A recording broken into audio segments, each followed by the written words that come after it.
Yo, salut tout le monde, ici Akous. Pour cette vidéo, on partira sur un Eneripsa en Brotamachi.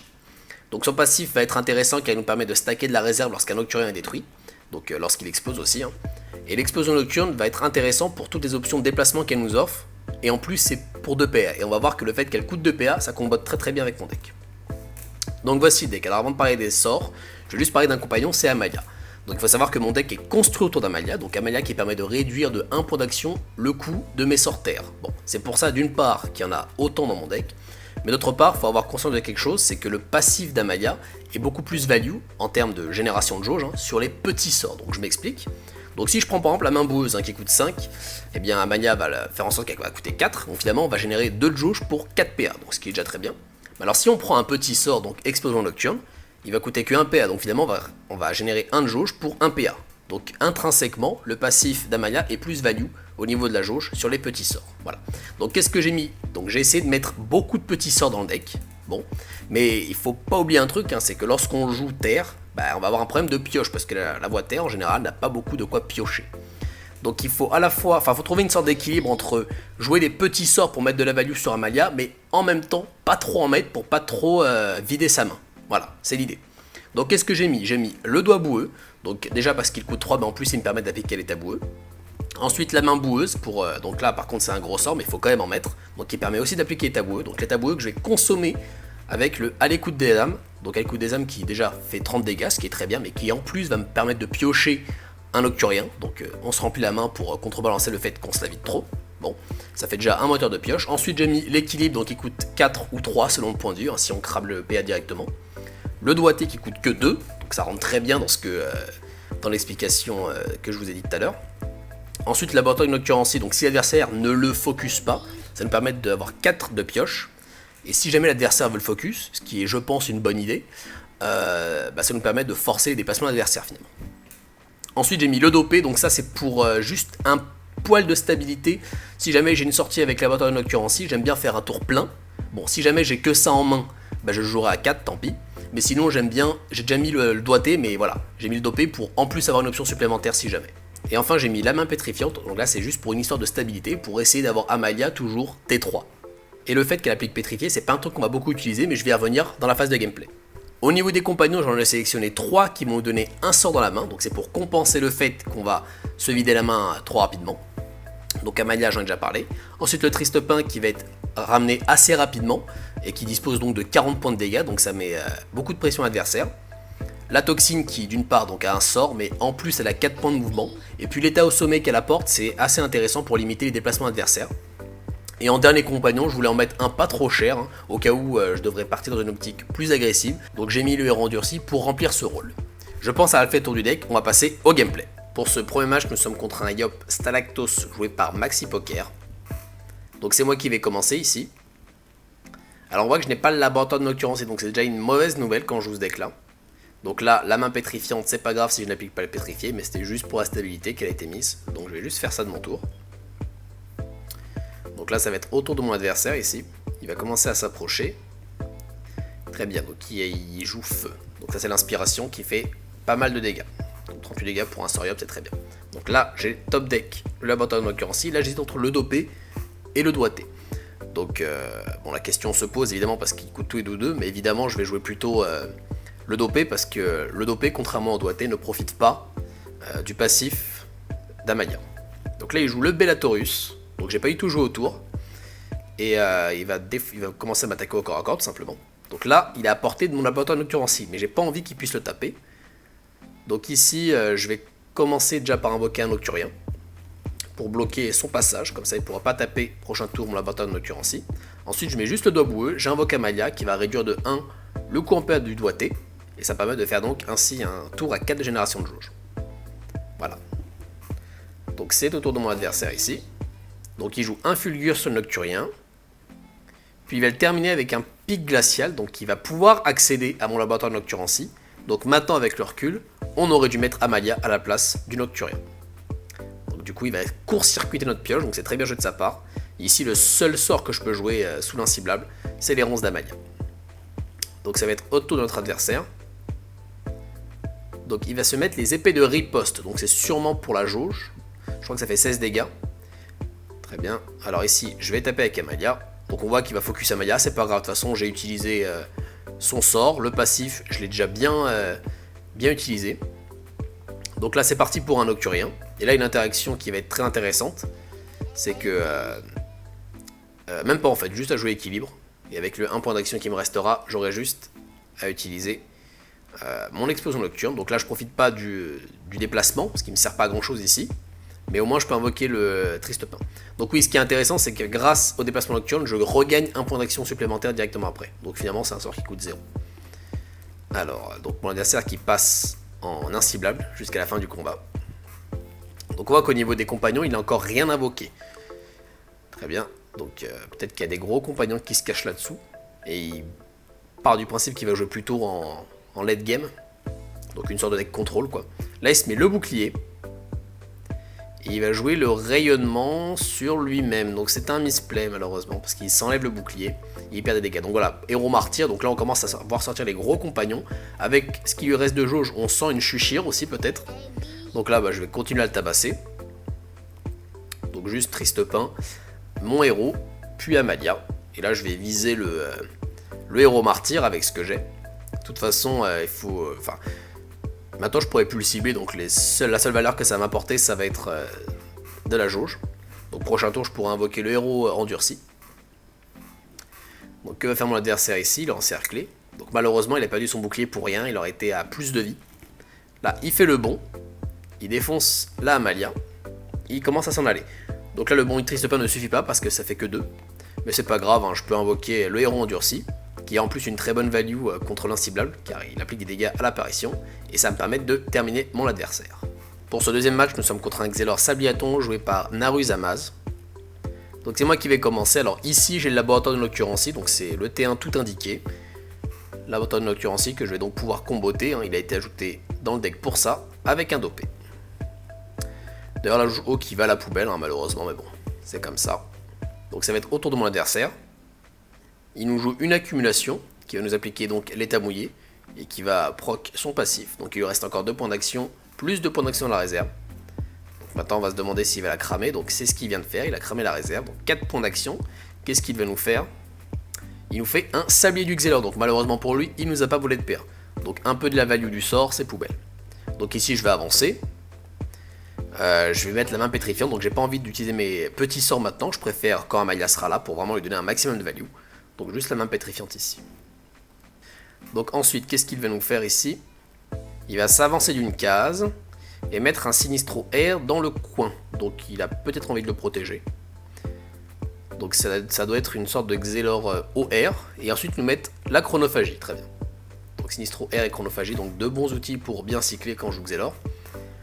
Donc ici j'ai pas l'avantage du corps à corps, j'ai pas l'initiative, mais c'est pas grave, hein, je vais le prendre. Donc je vais mettre le Nocturien. Ensuite l'explosion nocturne. Donc oui, il faut viser le Nocturien. Donc le Nocturien explose, qui me donne en plus un point d'action dans la réserve.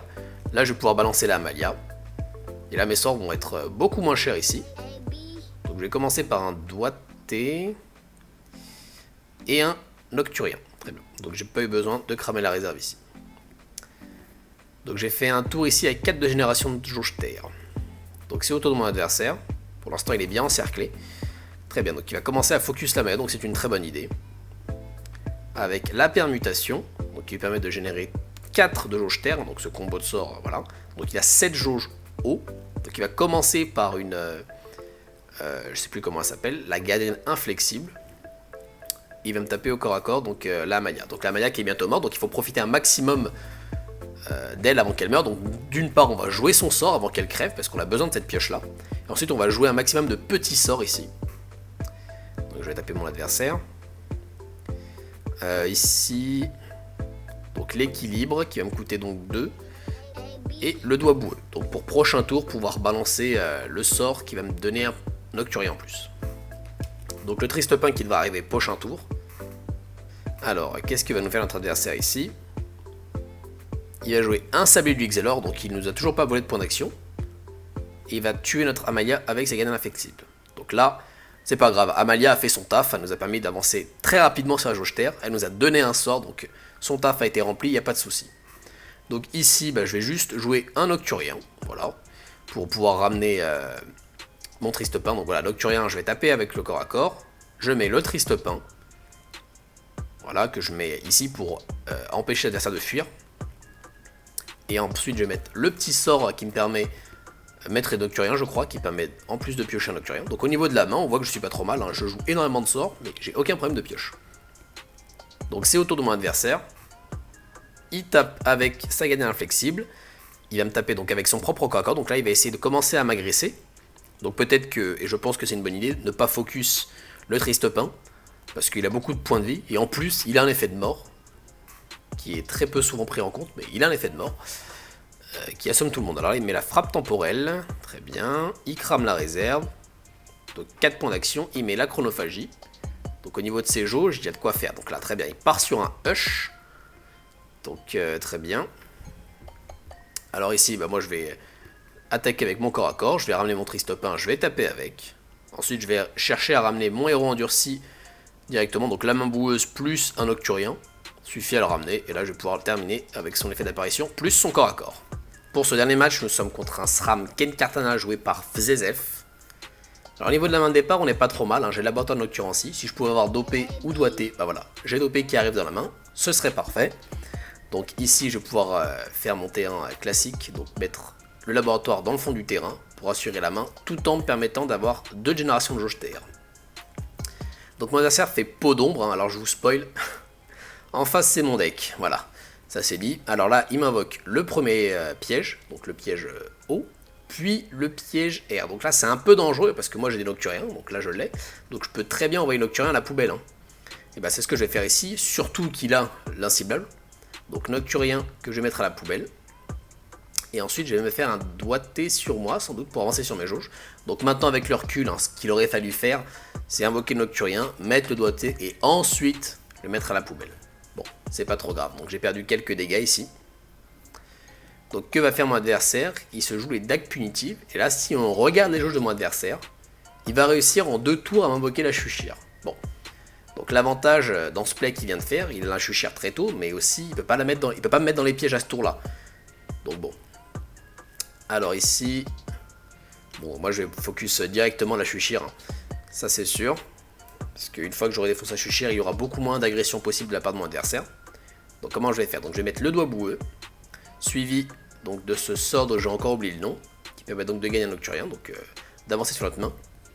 Et là, Shushir est peut-être un peu près de mon laboratoire de nocturancy. Donc là, soit je protège le laboratoire de nocturancy, soit je laisse la possibilité à Shushir de tuer mon laboratoire de nocturancy, auquel cas elle ne me mettra pas dans les pièges. Donc je vais laisser cette option pour l'adversaire. Donc là, s'il veut défoncer le laboratoire de nocturancy, qu'il envoie Shushir, mais au moins je ne serai pas dans les pièges facilement. Donc on va voir quelle va être sa décision. Donc là, il met le piège feu.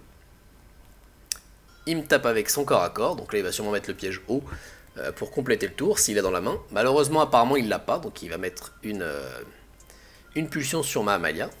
Très bien. Et me mettre l'état assommé. Bon, l'avantage, c'est que Nocturien, ça tape pas fort. Donc c'est idéal pour se réveiller. Donc là, je vais directement utiliser le sort d'Amalia avant qu'elle meure. Donc c'est parti. Nocturien. Il va me taper, je ne suis plus assommé, donc pour 5 dégâts, hein, ce qui est quand même assez rentable. Et je vais remettre un Nocturien ici, pour en plus empêcher mon adversaire de me taper à mon corps à corps. Donc ça va être autour de mon adversaire ici. Donc là, il doit avoir pioché le piège les bains, donc maniaque, donc qui va lui permettre d'avoir plus de pioches. Donc la source principale, donc la source principale de dégâts chez ce SRAM, qui est Shushir plus les pièges, c'est fini. Donc maintenant, il va avoir beaucoup de mal à nous mettre dans les pièges, et il nous a pas assez entamé ici. Donc au niveau de l'agression, on a réussi à la gérer.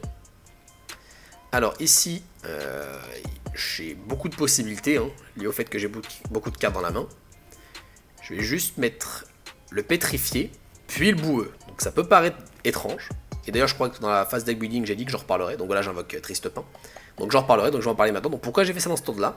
Parce que le problème, c'est que quand on met le pétrifié sur un sort offensif, là, si j'avais fait le même tour, mais à l'inverse, si j'avais invoqué Triste Pain, bah, j'aurais pas ppui attaquer mon adversaire car il aurait été pétrifié. Donc là, il se met les decks punitives. Il va jouer l'oracle offensé, pardon. Alors par contre, il va pas mettre dans les pièges, donc c'est très très dangereux de faire ça, parce que l'oracle offensé, c'est pour mettre dans les pièges. Et là, il va taper ma Amalia. Donc il va continuer la focus. Donc Amalia qui prend beaucoup de dégâts, qui va bientôt mourir. Je vais commencer à chercher à la protéger. Donc le fait qu'il a invoqué l'oracle offensé, c'est parfait, parce que je vais pouvoir faire un placement défensif, tout en étant offensif, parce que mais je ne perds pas mon attaque au corps à corps. Alors ensuite, je vais taper, donc je vais continuer à taper l'oracle offensé. Je peux la finir avec un équilibre. Ensuite, je vais jouer un Nocturien sûrement. Ou alors peut-être que je vais songer à cramer le sort de Tristepin rapidement avant qu'il meure, éventuellement. Ou alors la bataille Nocturancy. Mais là, je pense que je vais plutôt partir sur le sort de Tristepin. Pour en plus invoquer un Nocturien. Qui permet donc de protéger relativement bien la Amalia. Donc là, soit il utilise un gros sort de dégâts direct. Par exemple la frappe au tendon. Qui d'ailleurs ne rapporte aucune jauge dans ce SRAM là. Ou alors une autre option. Donc là il se met déjà la peau d'ombre. Il va défoncer mon Nocturien. Peut-être qu'il voulait pas manger de l'explosion.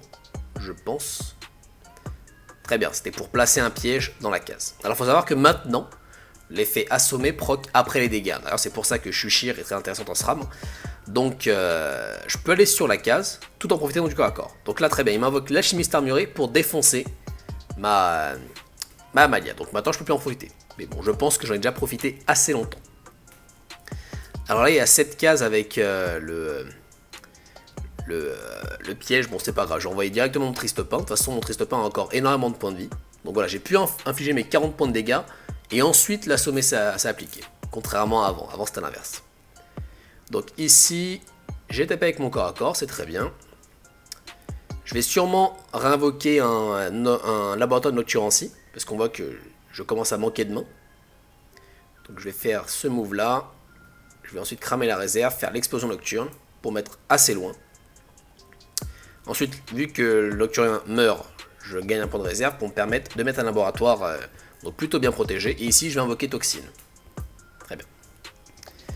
Donc là, c'est au tour de mon adversaire. Donc il a toujours cette carte hein, au niveau des options, il y en a beaucoup, mais le problème c'est qu'il a plus beaucoup d'options pour mettre dans les pièges.